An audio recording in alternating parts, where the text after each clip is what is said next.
The lull of waiting for a new World of Warcraft expansion to drop always comes with a dose of unrealistic optimism that this time they're going to get it right.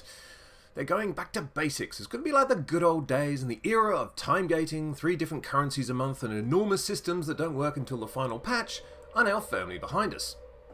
There's definitely an enormous market of former players who are aching for an expansion that is actually worth investing time into. One only has to look at the initial sales of any recent expansion to see that. 3.3 million copies of Warlords of Draenor. Same for Legion. A little bit more for Battle for Azeroth, and yet more in spite of all evidence for Shadowlands. So if anything, demand is actually increasing. So going by that trend, initial sales of Dragonflight are going to be as high as ever, fueled by the ever hopeful.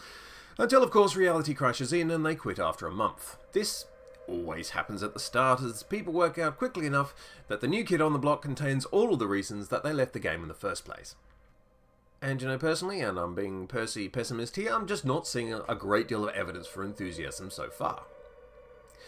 For starters, keeping the leadership team that brought us BFA and Shadowlands seems like the definition of insanity.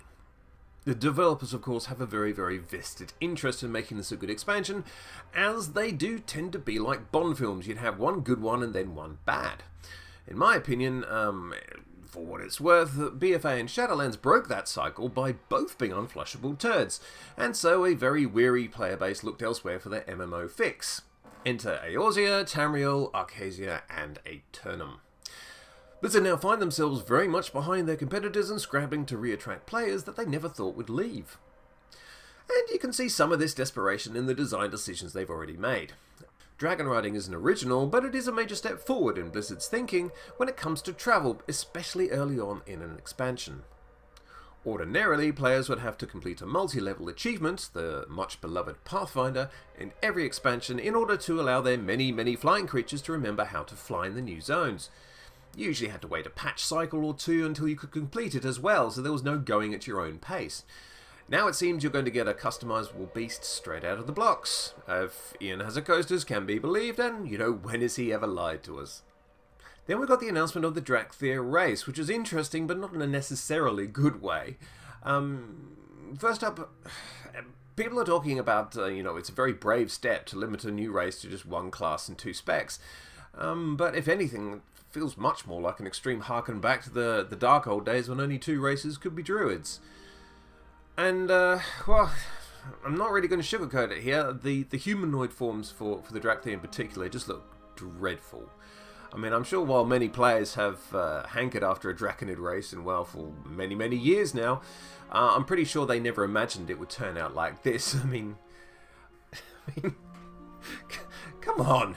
I mean, I'd never switch out of dragon form if I looked like that. I could also point out that instead of adding new classes, they should really be focusing harder on making the current classes actually fun to play. So little emphasis is put upon this in modern WoW as they chase the next big system. My monk has plenty of unaddressed issues. There's actually quite a back catalogue on this channel of monk-specific problems. But, I guess we'll see if the expanded talent trees remedy some of this. And, from the samples we've seen so far, they do look impressive. Massive even. But then I think, how are you going to balance all of those different talents, and most of them which happen to be rehashes from previous expansions, and think they're not going to be able to. There's too many variables. Unless, of course, they go the way that Conduits went, where they sort of watered them down to the point where you didn't feel like you make a lot of progress whether you chose them or not. I don't know, I guess we'll see. Now, the trailer was perfectly functional in setting up the story, but it did seem a bit of a downgrade from the CGI battles of Lordaeron or Sylvanas versus the Lich King. I mean, even though I didn't like that fight and the story behind it, it at least looked epic. This, very much less so. I mean, it's a decent cutscene from a patch update, perhaps, and it does get the job done, but we know the Blizzard have done these things bigger and better before. But the biggest surprise from the Dragonflight so far is its release date. Goodness gracious, it's now being postulated to release by the end of the year, and that is an astonishingly quick development cycle for any games company, but especially Blizzard Entertainment. I believe, after all, that one of the key reasons that Shadowlands collapsed and the Great Player Migration began was because of that cavernous gap in content between release and 9.1. And, yes, I know there was a pandemic, and that patch releases for other games were also delayed, but they were never delayed to the extent that 9.1 was.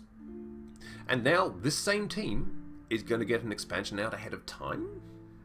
Well, if we go back to the April 19th reveal, there wasn't all that much to actually see. A new user interface that nobody will really see except after a patch and all their add-ons are broken. A sneak peek of some static Dracthyr casting, lots of roundtable chats, a profession update that looks very vulnerable to botting, and dragon riding, which was probably the highlight and holds the most promise.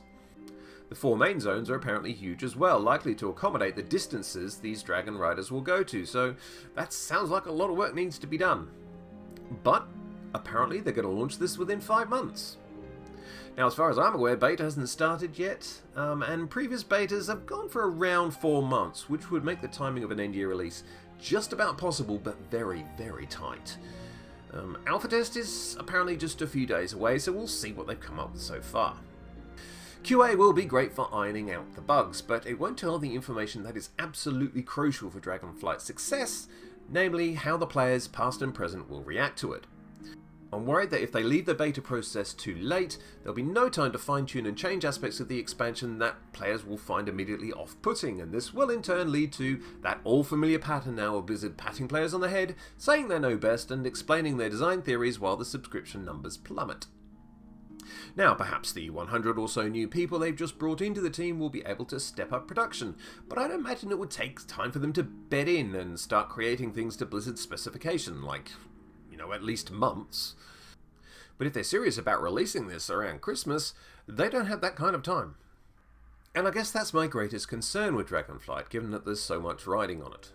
Or should that be dragon riding? I mean, are they aiming for the end of the year because they're very, very confident that the game will be finished with a frenzied buffing of Blizzard polish? Or are they going to try and cram everything in, bind it with duct tape and hope it all holds together and that nobody notices it's incomplete? But hey guys, it's on the shelves for Christmas. If I'm honest, I am leaning towards the latter. It's not as if they haven't released early before, and we all know how that went. And unfortunately, Activision Blizzard is not interested in making a finished game, just one that sells a lot of copies and can be gradually patched until it's finished in 10.3. Unfortunately, it's that attitude that may well finish off the franchise though. I mean, the great WoW killer was always going to be WoW itself, and it has taken a pretty serious beating in the last few years. So, a botched, buggy, rushed and incomplete Dragonflight release might just apply the coup de grace. That's all from me today. I'll be back relatively soon, but until then, I am the conspicuous Moo, and a very, very good evening to you.